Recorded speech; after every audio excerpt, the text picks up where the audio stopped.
Welcome to the YouTube channel of Adarsh Navodaya education group. हम लोगों ने कल नाउन क्लॉज पढ़ ली थी। नाउन क्लॉज के बाद आगे की जो क्लॉजेज हैं, नाउन क्लॉज के पांचों पार्ट, 5 प्रकार से नाउन क्लॉज काम करती है, ये आपने देख लिया था। ठीक है, अब उसके बाद जो इसका अगला नंबर है, ये सबऑर्डिनेट क्लॉज नाउन क्लॉज की तरह काम करती है एक, और नंबर 2 ये काम करती है एडजेक्टिव क्लॉज की तरह। एडजेक्टिव क्लॉज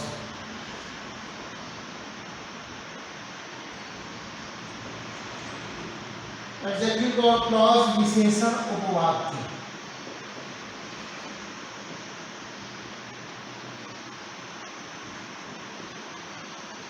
विशेषण उपवाक्य की तरह काम करती है। एक ऐसी क्लॉज जो विशेषण उपवाक्य की तरह काम करे, एडजेक्टिव क्लॉज की तरह काम करे, उसे हम लोग एडजेक्टिव क्लॉज कहते हैं।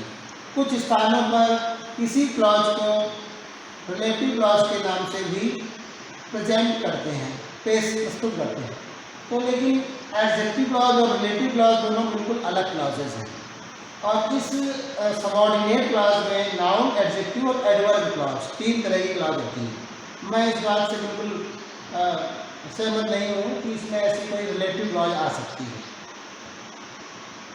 तो एडजेक्टिव क्लॉज जो होती है वो क्या करती है कि स्वयं से पहले आए हुए या किसी अन्य, ये जो क्लॉज है ये बिल्कुल एडजेक्टिव की तरह काम करती है। देखिए एडजेक्टिव कैसे यूज होता है वाक्य में। अगर केवल हम एडजेक्टिव की बात करें, एडजेक्टिव क्लॉज की बात ना करें, तो होता क्या है कि जो एडजेक्टिव होता है वो वाक्य में 2 तरह से इस्तेमाल हो सकता है। एक, जिस नाउन या प्रोनाउन को ये क्वालिफाई करेगा, विशेषता बताएगा, तो उसके पहले आ सकता है, तो और या फिर उसके बाद भी आ सकता है। जैसे he is a good man, वो एक अच्छा आदमी है। अच्छा जो है आदमी के पहले आया है, गुड मैन के पहले आया, तो ये एक शब्द था। एक शब्द जब एडजेक्टिव की तरह काम करता है। और he is a good man, अब क्या that man he is good, क्या ही इज़ गुड, तो यहाँ पर गुड अपने से पहले आए हुए प्रोनाउन या नाउन को क्वालिफाई कर रहा है। तो ये इसके 2 यूज हैं। When it is used as a single word as an adjective, जब ये एक अकेले शब्द की तरह इस्तेमाल होता है। लेकिन जब ये क्लॉज के रूप में आता है तो ये अपने से पहले आए हुए नाउन की ही विशेषता बताता है या प्रोनाउन की। तो यह एडजेक्टिव क्लॉज शुरू होता है जिन शब्दों से, वो है हु, whom, which, what और दैट। एडजेक्टिव क्लॉज इन्हीं 5 WH4 WH वर्ड और एक ए वर्ड, इन 5 से ही शुरू होता है। जब कोई क्लॉज इन 5 से शुरू हो और साथ ही साथ उसके पहले कोई नाउन आया हो, तो हम इस तरह जान सकते हैं, रफली औपचारिक रूप से हम ये जान सकते हैं कि ये सोच सकते हैं कि ये एक एडजेक्टिव क्लॉज हो सकती है। लेकिन साथ ही साथ हमको अगर ये भी जान लें कि कोई क्लॉज किसी नाउन के विषय में बता रही हो, उसके बारे में बता रही हो, गुण दोष बता रही हो, उसे क्वालिफाई कर रही हो, तो ये कन्फर्म होता है इनफॉर्मली, अनौपचारिक रूप से भी ये साबित होता है कि ये एडजेक्टिव क्लॉज है। Clause that qualifies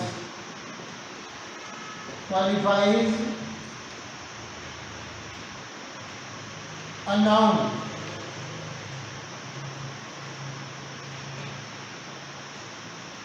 used before it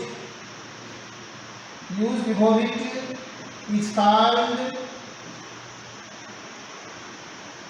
an adjective clause।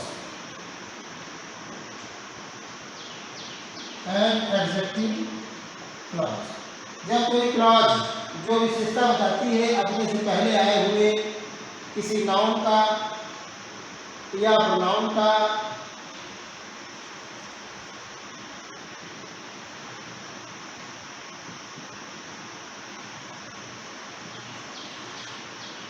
Noun या प्रोनाउन का जो इसके पहले इस्तेमाल हुआ हो कहलाती है एडजेक्टिव क्लॉज। ध्यान दीजिए, और इन WH वर्ड से स्टार्ट होती है। इसके उदाहरण देखिए, दिस इज द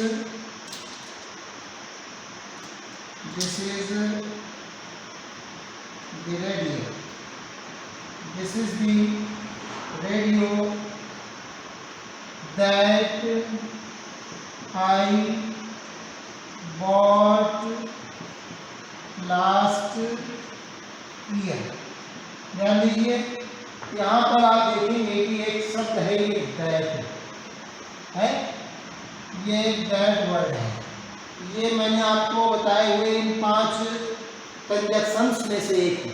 ठीक है, पहली बात।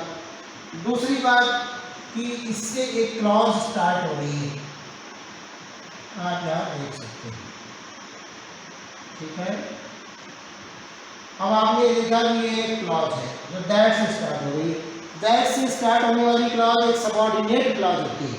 तो सबऑर्डिनेट क्लॉज 3 तरह से काम करती है, नाउन क्लॉज, एडजेक्टिव क्लॉज और एडवर्ब क्लॉज। मैंने बताया कि ये इनसे स्टार्ट जो होती है वो एडजेक्टिव क्लॉज हो सकती है। तो ये दैट से स्टार्ट है, इसके एडजेक्टिव क्लॉज होने की संभावनाएं यहाँ से प्रबल होती हैं, बढ़ती हैं। उसके बाद आप देखिए, इस क्लॉज के ठीक पहले कोई नाउन है, हाँ है, ये नाउन है। ठीक है, और इसकी संभावना बढ़ गई। अब हम देख रहे हैं कि ये जो वाक्य है, जो क्लॉज है, ये इसी रेडियो के बारे में अगर बता रहा होगा तो ये क्लॉज होगी पक्का एक एडजेक्टिव क्लॉज। तो ये क्या है कि जो मैंने पिछले साल खरीदा था, जो मैंने पिछले साल खरीदा, तो पिछले साल क्या खरीदा था? आपका उत्तर आता है रेडियो। ये इसी के बारे में बता रही है। इसका मतलब है कि ये एक एडजेक्टिव क्लॉज है।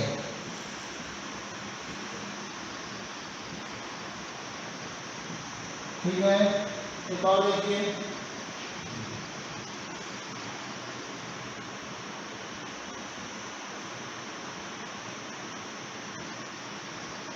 He is my father.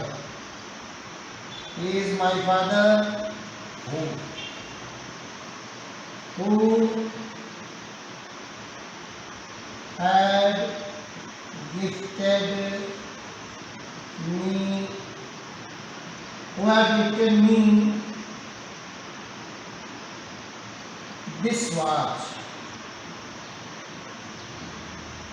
अब आप इसमें देखिए, यहाँ पर एक WH वर्ड है, ये कंजक्शन, ये इन 5 दिए हुए कंजक्शन में से एक है। ठीक है, और ये एक क्लॉज को स्टार्ट कर रहा है, जो कि यहाँ वॉइस पर आकर खत्म होती है।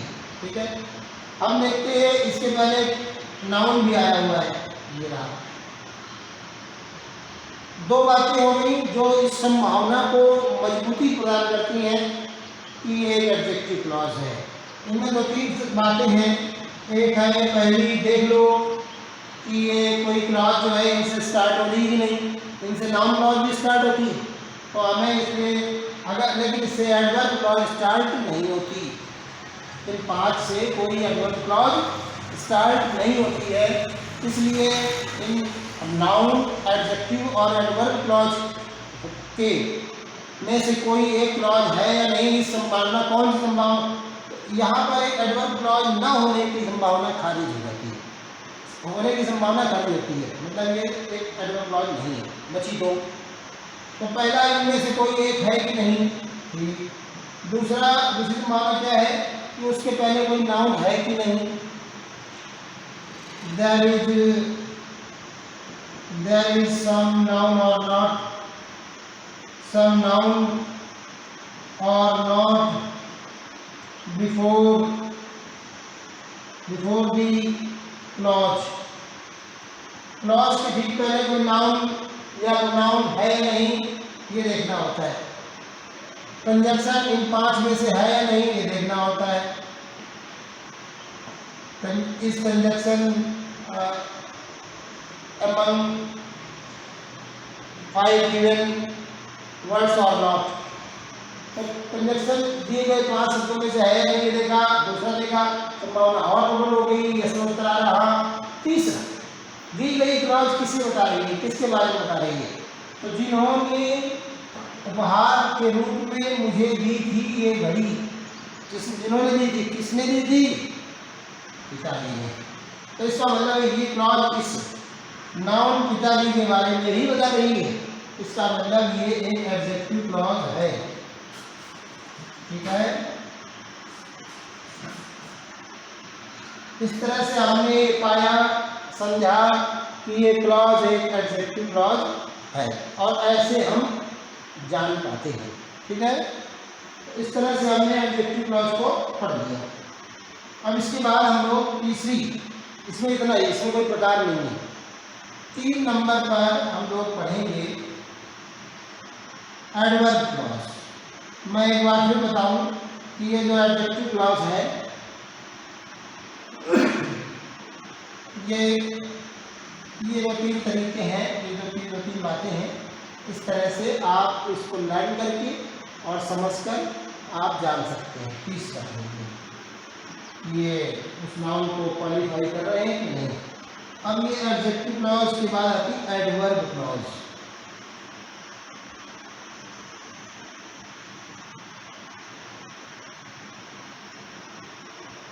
एडवर्ब क्लॉज क्रिया विशेषण उपवाक्य।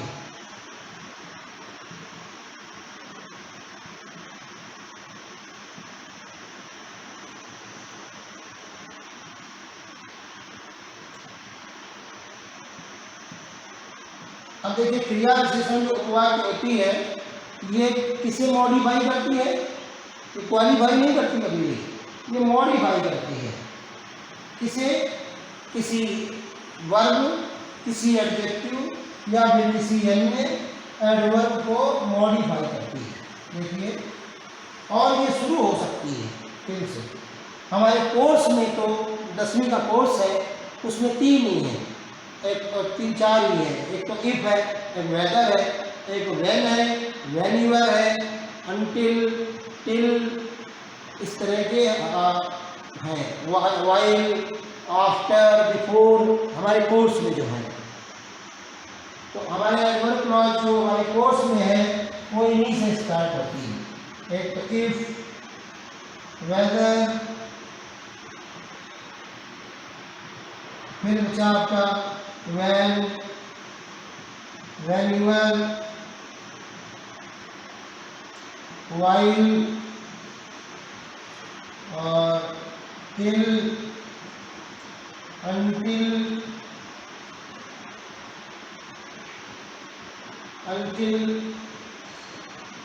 before, समय को बताने वाली, समय और शर्त को बताने वाली 2 ही क्लॉज एडवर्ब क्लॉज में पढ़ाई जाती है कोर्स में।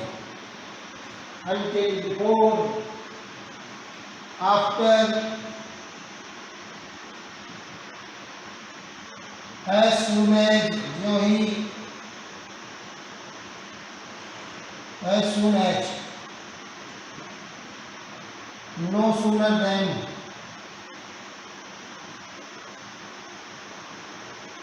etc। इस तरह से जो समय को दर्शाती है हमारे कोर्स में, 10वीं के कोर्स में ये 2 ही हैं। एक है जो शर्त को बताती हो और एक है समय को बताती हो। मैं पहले ये 2 पढ़ा देता हूँ उसके बाद। तो पहले आप एडवर्ब क्लॉज जान लीजिए। एक ऐसी क्लॉज जो किसी एडजेक्टिव, किसी वर्ब या किसी अन्य एडवर्ब को मॉडिफाई करती है, उसके अर्थ को सीमित करती है, इसे एडवर्ब क्लॉज के नाम से जाना जाता है। ठीक है, तो इस तरह से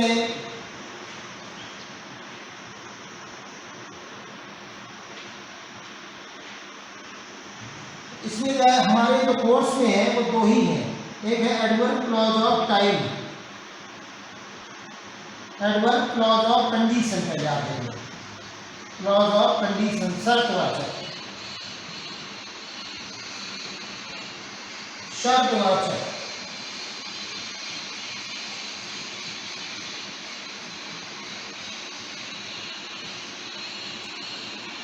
इस शर्तवाचक में क्या है कि एक तो इफ है, एक वेदर है।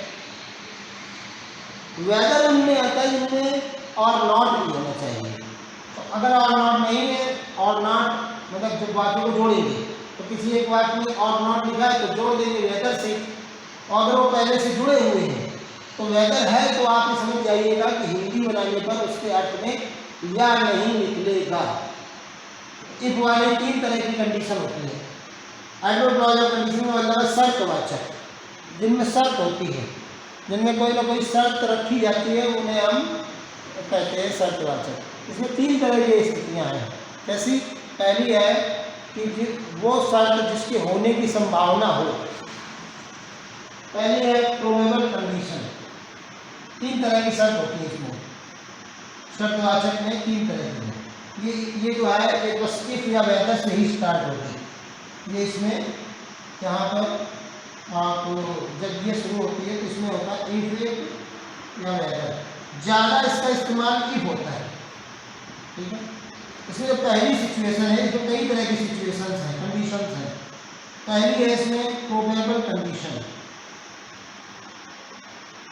प्रोबेबल कंडीशन, प्रोबेबल कंडीशन क्या है? जिसके होने की संभावना हो। हम लोग इसे कहते हैं संभाव्य, संभाव्य स्थिति, संभाव्य शर्त या स्थिति, संभाव्य स्थिति या संभाव्य शर्त, वह शर्त जिसके पूरा होने की संभावना हो। एक होती है असंभव शर्त, जिसके पूरा हो ही ना। एक होती काल्पनिक, कल्पना पर आधारित शर्त। एक संभाव्य शर्त, एक काल्पनिक शर्त और एक असंभव शर्त।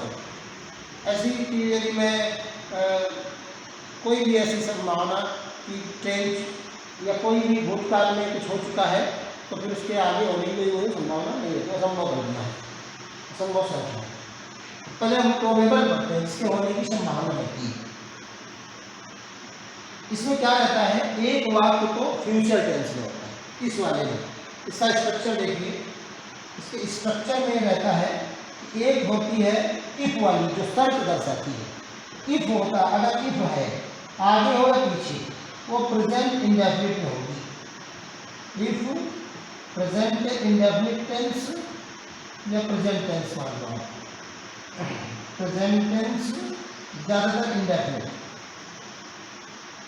Present indefinite tense. और दूसरा जो प्रिंसिपल क्लॉज के रूप में इस्तेमाल होगा वो हमारी होती फ्यूचर में। फ्यूचर में इस शर्त जिसमें कि होने की संभावना होती, कार्य के होने की। मैं आपको वाक्य लिख के दिखाता हूँ। एक, इफ यू वर्क हार्ड, ठीक है, comma, if you work hard you will succeed.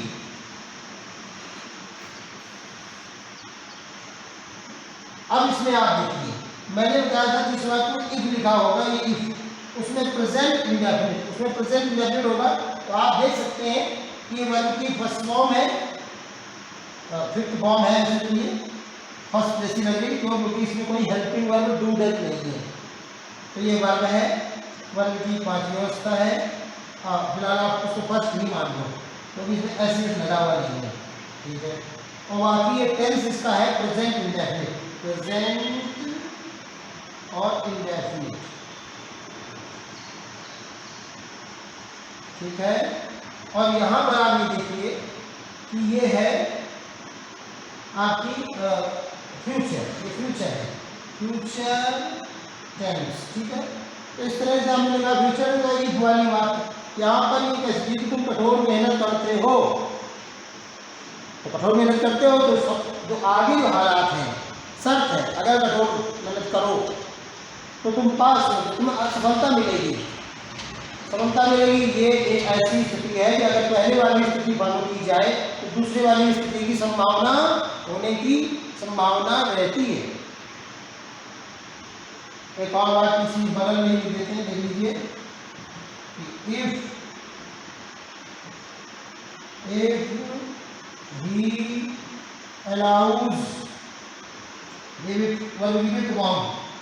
Present indefinite को शो करती है। If he allows I shell help you. अगर वो अनुमति देता है, ये पहली शर्त है। इस शर्त अगर ये होती है, इसके होने की संभावना है, तो आई शैल हेल्प। ऐसी जो शर्त होती है वो एडवर्ब क्लॉज में होती है, और ये है आपकी एडवर्ब क्लॉज। इफ वाला पार्ट जो है वो एक एडवर्ब क्लॉज है। ऐसे इस वाले वाक्य में, इधर वाले वाक्य में, यहाँ पर ये वाला जो पार्ट है ये एडवर्ब क्लॉज और कंडीशन है।